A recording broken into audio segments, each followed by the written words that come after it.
Welcome to this latest video podcast about the Encyclopedia of Seventh-day Adventists online. The Encyclopedia of Seventh-day Adventists, or ESDA, was released on July 1st. It is the Adventist Church's first online reference work, and it features thousands of entries from around the world on many topics, including articles on Adventist missionaries and evangelists and leaders, on Adventist organizations and institutions, and on Adventist beliefs. If you haven't checked the ESDA website yet, please do so. Go to encyclopedia.adventist.org. That's encyclopedia.adventist.org, and browse nearly 2,500 articles and over 4,000 photographs. I'm David Trim. I am the editor of the Encyclopedia of Seventh-day Adventists, and my co-host is Dr. Dragoslava Santrac, who is the managing editor of the ESDA. And our guest today is Ashlee Chism. Ashlee coordinates the archives and library collections for the General Conference Office of Archives, Statistics, and Research. She is the Research Center Manager for ASTR. Ashlee, thank you very much for being with us today. Thank you, Dr. Trim. Yes, Ashlee, thank you for being with us. For the beginning, could you tell us what is an archivist and what do you do as an archivist? So an archivist is a lot like a librarian. A lot of people know what librarians do, but the materials that I work with don't leave the building. So a lot of people know public librarians, they, get books out. Archivists, the materials can be books, they can be documents, photographs, audiovisual material, all sorts of different things. My job is I see it as a hybrid between a librarian and a historian. So I oversee the library and the archives at the Office of Archives, Statistics, and Research. And I work with its books, the catalog, interlibrary loan. I work with researchers when they come.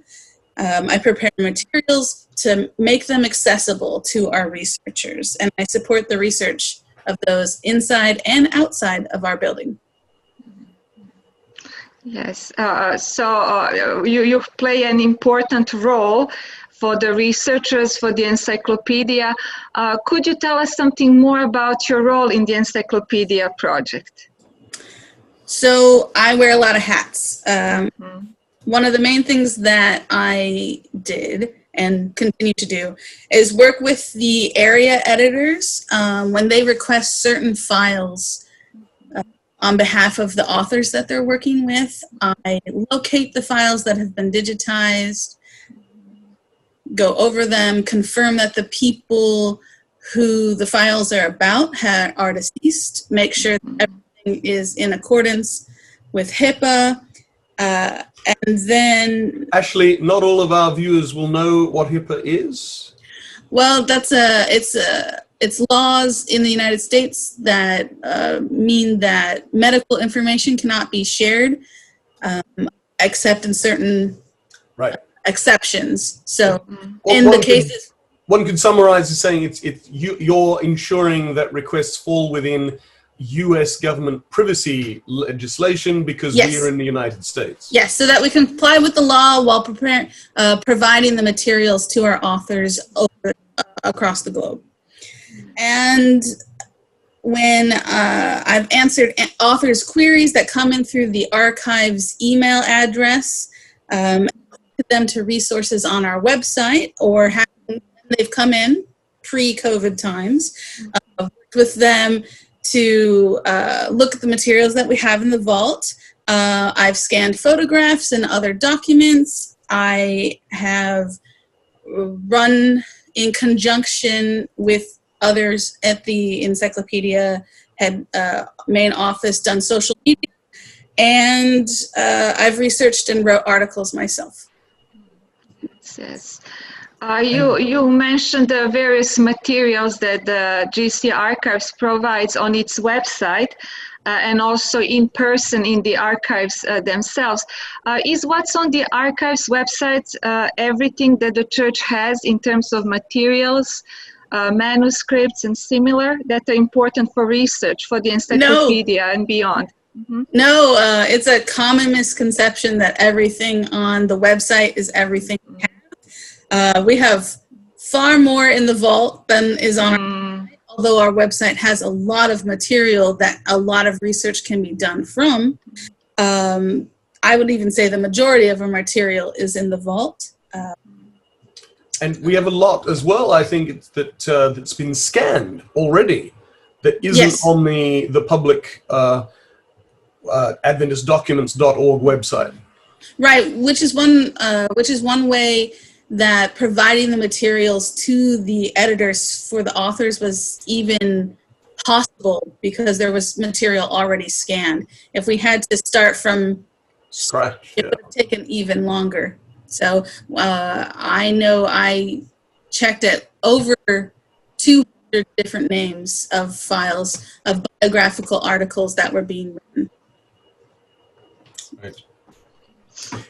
You mentioned at the end, you've also written 2 articles for the ESDA so far, and you've got others that are still being written. And let me just digress briefly. You talked about how you not only were doing those things in the past, you're still doing them, because let's just remind our viewers and listeners, there's a lot of articles that remain to be written, some of which the authors are working on, as with Ashlee, others we don't have authors for. So as you look through the ESDA, as you listen to the podcasts, please feel inspired to write for the ESDA and become a part of it. But Ashlee, you've written 2 articles so far. You've got other articles forthcoming. Tell us about the 2 that you've written so far. So the first one I was asked to do was on Indiana Academy. I was asked because the person working on the project remembered me from history classes and thought, oh, she could probably write a good article for the encyclopedia. And so And you actually attended Indiana Academy? Yes, I'm a graduate of the school. It is one of the oldest boarding academies still left in the United States. And I was a boarding student there. So. When was it founded? 1902. And the other article? Is on a woman named Jenny Thayer. So she was the first editor of the Atlantic Union Gleaner. Other things, she was a missionary in Britain and did a lot of editing and writing. Now, Indiana Academy would have had an article in any case, because, as you say, it's a great age, and that alone makes it significant. Jenny Thayer probably wouldn't have been in the encyclopedia were it not for you and your research. So tell us first why Jenny Thayer should be in the encyclopedia, and second, what have you found out about it for the article that you wrote? So in my work as an archivist, I was processing one of the collections at the archives. And in this collection, there was 16 diaries and an autograph book of Jenny Thayer's. So it's now its own collection because it didn't fit with her nephew-in-law's material. And I am working on transcribing, like digitizing, transcribing, and annotating her diaries. And in the course of it, she is part of the first generation of Adventists who grow up Seventh-day Adventist. She's born in 1853, after the Great Disappointment. And she goes to Battle Creek College. She becomes a missionary in Britain when it was first being established. She's working with Loughborough and Haskell and a young William Spicer, all these famous names, but they're famous and she's not. And have this option to look into what daily life was like, because she's recording things in her diaries, like what the weather was like, what she bought, what they ate, who visited the mission house, all those sorts of things. So she's really fascinating. And additionally, she never married. She was a young woman and then an older woman working in the church as an editor and writer and book repository manager. Worked with the International Tract in Missionary Society. Yes. It has an article, by the way. Yes. Yes. But so, Ashley, as you say, her diaries offer fascinating insights. You talked about her working with people who are remembered when she is not. Is she important enough to be in ESDA, even apart from the fact that her diaries offer these fascinating glimpses of daily life among Adventists, about which we know very little, it has to be said, but perhaps that alone would be a justification. But is there something about her that makes her stand out and say, yes, this person deserves an article in the Encyclopedia of Seventh-day Adventists? Absolutely. I think the fact that she is deeply involved in many of these events in and of themselves, like her role in bringing these institutions to fruition is equally important. The Atlantic Union Gleaner, still published today. And the International Tract and Missionary Society is in effect today the publishing department, which works around the world, no longer quite so important in North America as it used to be, but supplies the colporteurs, as Jenny Thayer would have called them, but literature evangelists today, who are working, even as we speak, there are literature evangelists knocking on doors, talking to people in shopping centers and offering them Adventist literature. So there's a connection there, I think. And also the fact that personal ministries is the other part of what the International Tract and Missionary Society did. And that's today connected with Sabbath School. Thayer taught Sabbath School as well. All of these things are things that we can connect to. Mm-hmm. The fact is that it's not just the famous Adventists who made the work, who accomplished the work. Yes. That's the case today too. Mm-hmm. The famous names are not the ones getting all the work done. They do work, but it's the regular church member, the conference level folks who are getting things done. Agreed. Yes. And I think Thayer is an example of that kind of work. Yeah. Yeah, and she definitely, as you said so nicely, represents this largest group of Adventist workers who carried and still carry the work of the church's mission without their names being widely recognized. But without them, the work would never be done, and the mission would never be, and the church would never be what it is today. I still remember, Ashley, when you brought Jenny's diary, a very small one. It could actually fit on the palm of my hand. But even though it was so small, the page is very small, her handwriting is so clean and beautiful. And you read some passages from her diary to me, and her devotion to the church, to God, just shines through every page. And it is the prayers and dedication of these people that carried the work, as you said. And we hope that her example will encourage many church members that their roles and their work matter.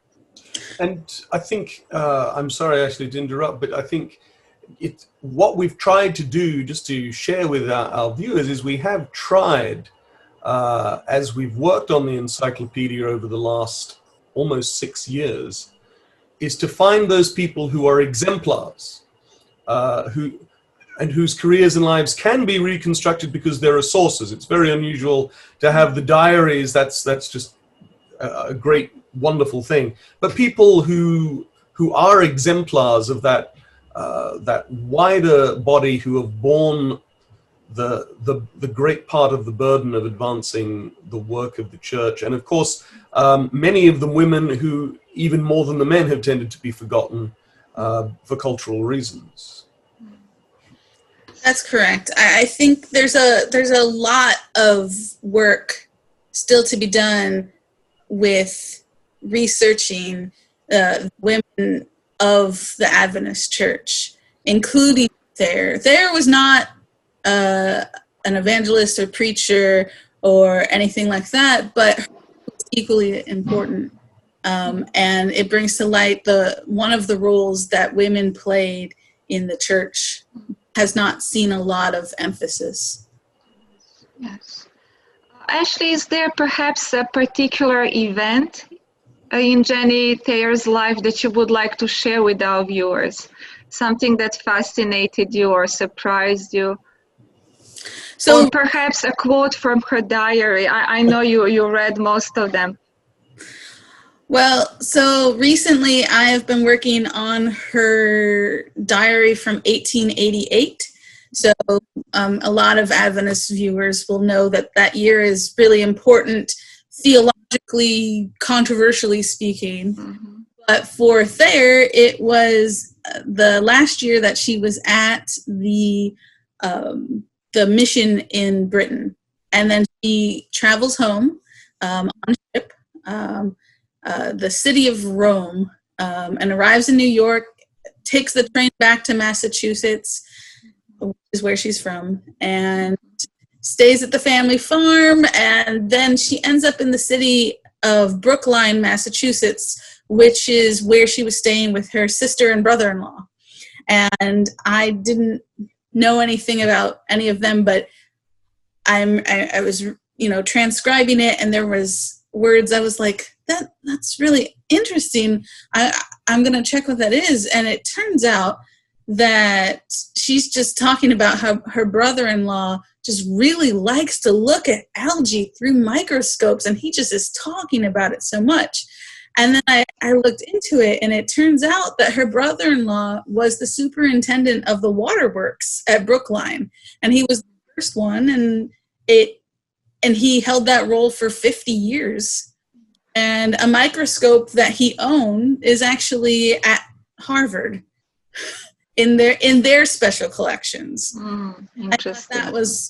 That's really fascinating. Like, it's not necessarily the event from her life in general, but the fact, you can connect present to the past and yes. forth.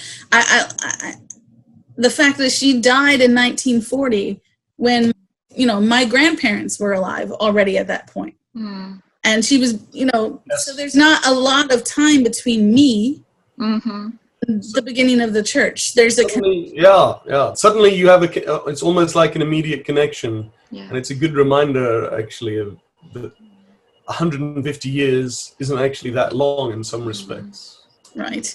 But then on another personal level, it connects one. So she's in 1876. She is at Battle Creek, 1877, sorry. She's at Battle Creek College. She's just gotten there, and she's a little homesick, you can tell. And then she's also, very excited about what she's doing, but boy, some of her classes are just giving her, a lot of trouble. And so I was just, transcribing that, and I was thinking, wow, college students today, they could relate with her, and this is from 1877. But I think that sort of thing.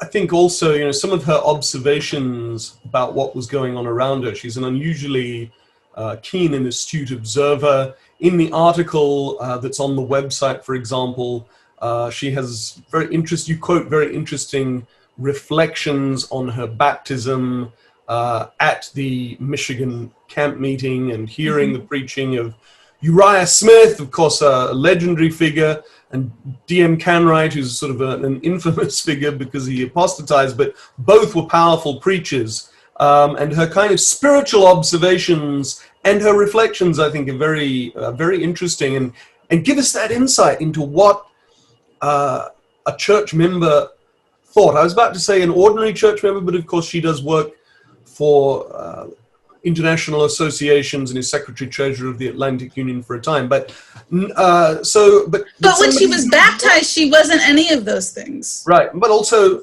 and somebody who is not working at the world headquarters, somebody who is not an internationally known church leader and who is forgotten, and who therefore is, I think, representative of the ordinary member. And as you say, she was for some of the diaries, and to have those reflections and insights are really very interesting. Ashlee, you are not a church historian in a professional sense, yet you contributed articles to the ESDA and are still working on others. What was your experience like with writing the articles for the encyclopedia? What would you tell any viewers who are contemplating writing for the encyclopedia? Well, it's true. I don't have a PhD in Adventist history yet, but to do the historical work that I did and I'm doing, it takes a little bit of elbow grease, because I'm not always doing it at work. I'm doing it at home on the weekends and the evenings. It takes patience, and because you're looking through old periodicals that are on the website. You're looking at secondary material, hopefully, to provide context to the work that you're doing, the narrative that you're building. And it helps to have some grounding, perhaps, in historical methods, but I know there was previous podcasts that talked about that sort of thing. But I think going at it, trying it, attempting it, is better than not doing it at all. If you're interested in doing it, you should try, because the editors will work with you to improve it. Or even my articles, when I've had training, but I had edits that I had to make, things that I had to tweak or change or make more clear. So everybody goes through the editing process. The people are easy to work with. I at least think so.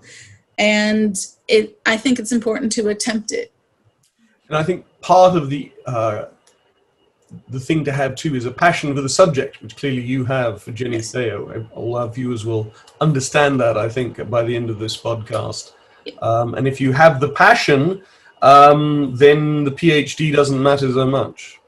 Right. I mean, if you're interested in it, that's going to give you the oomph to stick with it, because that's the patience part. Because sometimes you don't find the answers that you're wanting, that little clue that will answer the big question that you're asking about the person or the institution that you're looking for, and you may not find it right away.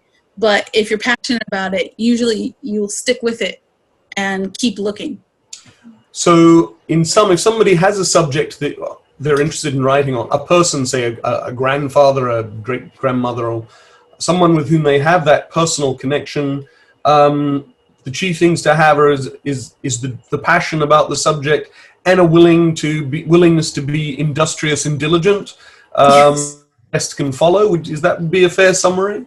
I think so, because you can always gain the knowledge that you need to write it, but the willingness to do it is most important.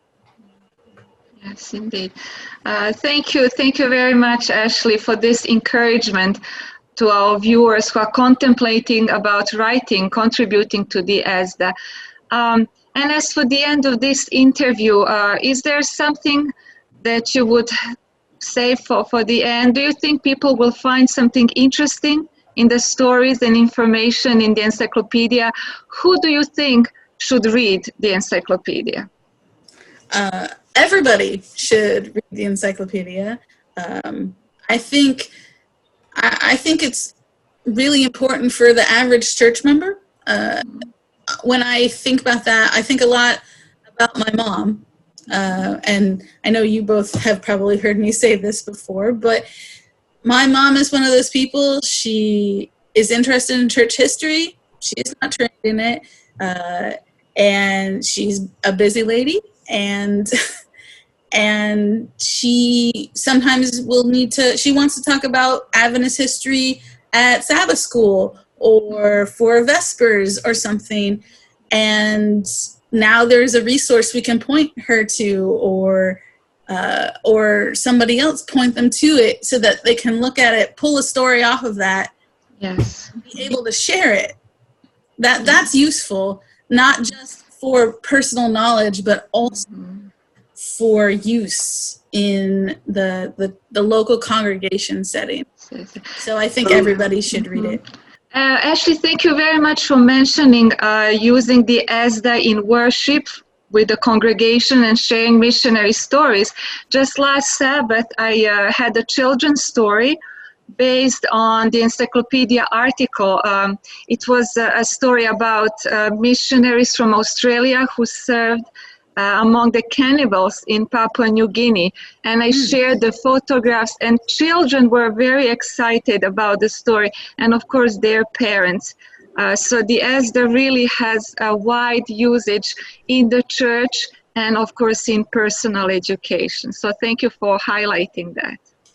You're welcome. And so, Ashlee, you would say then that this isn't only something for scholars. And I ask you this because, though, as you say, you don't have a PhD in Adventist history, you are a professional archivist. You work with the materials of scholarship.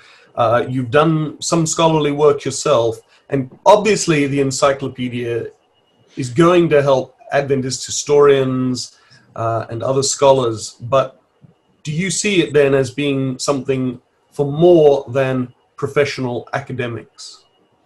Yes, I do. I think it's something that the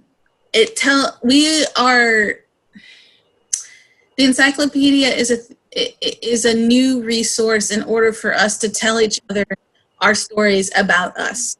The scholars tell our stories, yes, but our parents tell our stories. The older ladies in the church tell the story. Like a lot of our stories are how we make up who we are.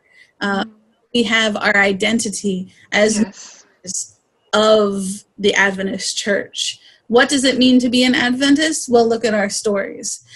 And the more stories that we have, the better picture we have of who we are, which is why this resource is so good, because it's telling more stories, and it's set up in order to have space for all those different types of stories, the good, the bad, the in-between, the successes, the failures, the triumphs, all those different things are part of what makes us Adventists.